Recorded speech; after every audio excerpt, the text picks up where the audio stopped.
Pecos fue un superhombre en todo Texas, y por más que se hable de él no es presumir.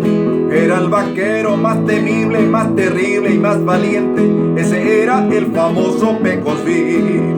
Ay, ay, ay, ay, ay, ay, lo digo yo. Fue el vaquero más auténtico que existió. Ay, ay, ay, ay, ay, ay, lo digo yo. Fue el vaquero más auténtico que existió. Oh, oh. Desde chico fue un vaquero muy valiente. A los 7 años un búfalo mató, y como eso lo entretuvo, lo tomó por pasatiempo, y sin búfalos a Texas la dejó. Ay, ay, ay, ay, ay, ay, lo digo yo. Fue el vaquero más auténtico que existió.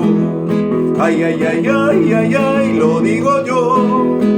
Fue el vaquero más auténtico que existió. Oh, oh. Una vez que hubo sequía en todo Texas y la lluvia en mucho tiempo no cayó, estando Pecos sin trabajo, fue por lluvia y tanta trajo que hasta México su golfo le formó. Ay, ay, ay, ay, ay, ay, lo digo yo. Fue el vaquero más auténtico que existió. Ay, ay, ay, ay, ay, ay, lo digo yo. Fue el vaquero más auténtico que existió. Oh, oh. Unos indios merodeaban Texas City, y eso a Pecos para nada le gustó. Con su revólver desde un árbol mientras estaba afeitando, a 2.500 de ellos liquidó. Ay, ay, ay, ay, ay, ay, lo digo yo. Fue el vaquero más auténtico que existió. Ay, ay, ay, ay, ay, ay, lo digo yo. Fue el vaquero más auténtico que existió. Oh, oh.